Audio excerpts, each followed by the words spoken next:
It's the one and only Scott Ritter who joins me now on the Mother of All talk shows. Scott, always a delight to see you, especially on a night like this where, frankly, it's difficult to keep up with the wars and the wars that are raging and the wars that are on the brink. Let's start with what happened, if you can, in Doha yesterday. Whose fault was it? Who knew what and when did they know it? Well, ultimately, it's Israel's fault. These were Israeli aircraft firing missiles that were aimed by Israel into a sovereign state, seeking to assassinate a delegation of Hamas leadership that had been summoned to Qatar by the Qatari leadership at the behest of an American president who claimed that he was giving Hamas one last chance to, find a path towards a ceasefire. Hamas was acting in good faith. Israel clearly wasn't. But we know what Israel is, this illegal nation, this illegal entity that, violating international law is, part of their daily existence. It's in their life's blood. What's surprising this time is the fact that the White House has opted to distance itself from the reality of American complicity. I'm here to tell you right now, George, and your audience, there's not a snowball's chance in hell that Israeli aircraft took off from Israel, transited Syrian, Iraqi airspace, made their way down the Gulf towards Qatar and the most sensitive, important American base in the Middle East, and avoided detection by the United States. There's no way they launched weapons at a facility in Doha that's very close to this American base, and that these weapons somehow skirted the American defenses and the Qatari defenses. The fact of the matter is, these planes would have been detected over Syria, over Iraq. America would have intercepted them if they had not had prior coordination, deconfliction of airspace, and any threat approaching Qatar that's unidentified and launches six missiles, those missiles would be intercepted and those aircraft would be shot down. The fact that Israel was able to do this, refuel twice, means that the United States was fully knowledgeable of this attack beforehand, and we did everything possible to facilitate this attack. The President of the United States is simply lying when he says otherwise. So clearly there's the blame to be, spread onto the United States as well. Spread around, but I mean, what does this mean then for the future, particularly in the Gulf, but around the world? I mean, it's only a few months ago that Qatar sent Trump away laden with gold and diamonds and Boeing 747s and all the treasure of Croesus. The United States has the best possible relationship with the family business that is Qatar.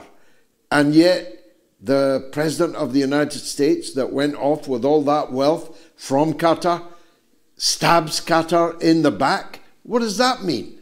Well, it means ultimately that the United States has no true friends, no true allies. The United States can't even call Israel a friend and an ally. We are completely beholden to Israel.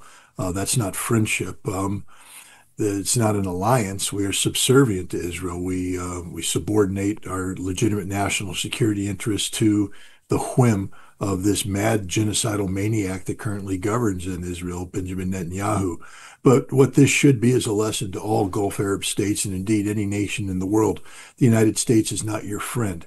We will drop you like a bad habit if and when we determine that you're no longer in our vested interests. This should be a lesson to Saudi Arabia, to Kuwait, to Bahrain, to the United Arab Emirates, to any other Gulf Arab nation that believes the United States is there for them. We will flush you down the toilet of life on behalf of Israel.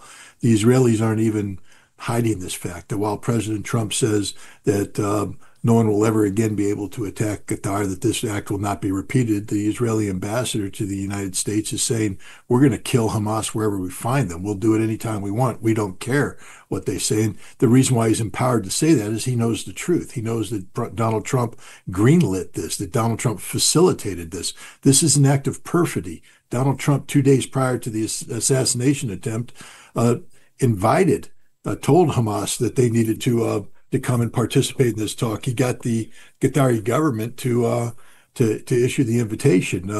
Hamas responded and was set up for an assassination. I mean, who will ever deal with the United States again? How can we ever be trusted as an interlocuteur, as a moderator, as a genuine, facilitator of peace? All we are is an instrument of Israeli assassination. Ask the Iranians.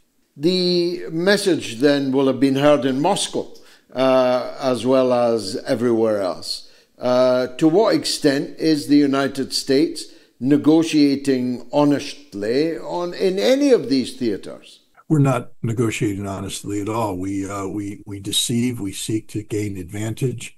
Look, the Russians are aware of this. I spoke with Anatoly Antonov when he was the ambassador here, and he said that the Russian experience with the New START treaty, the negotiation, opened their eyes, where the United States lied during negotiations, promised certain things were going to happen, such as the United States would work with Russia on the issue of missile defense once the New START treaty had been finished and ratified. But the United States then walked away from it because we had no intention of dealing with Russia on missile defense.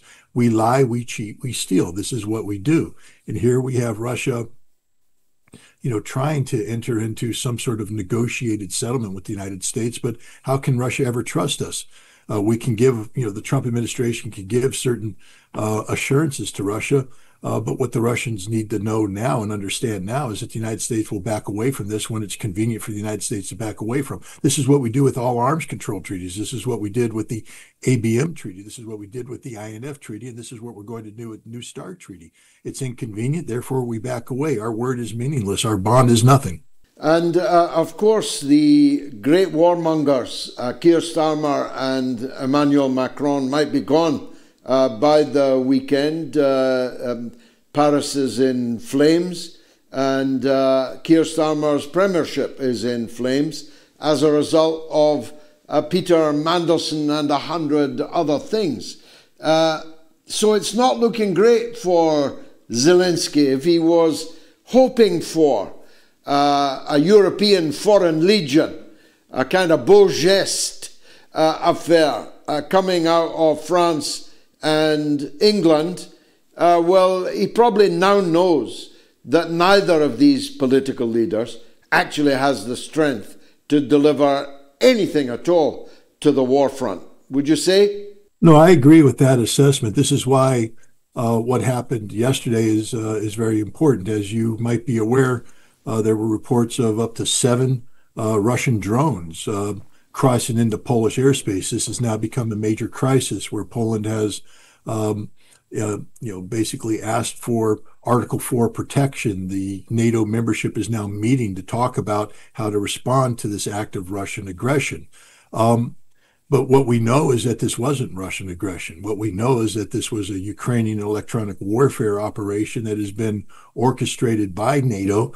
For years, Ukraine has been building something called the Pokrova system, and it's a integrated electronic warfare system that is designed to take control of Russian drones.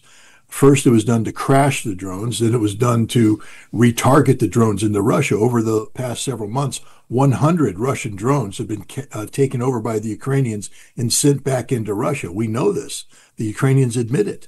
And what we have here today is that Ukraine took over 7, 8 Russian drones and sent them into Polish airspace. We know this. We can detect this.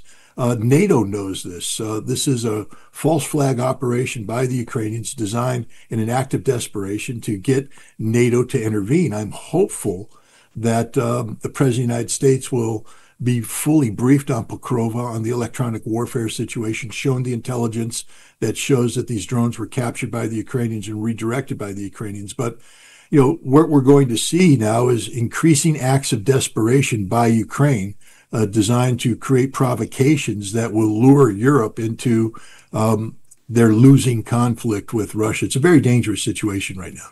Yes, and not only there, the U.S. warships are still off the coast of Venezuela.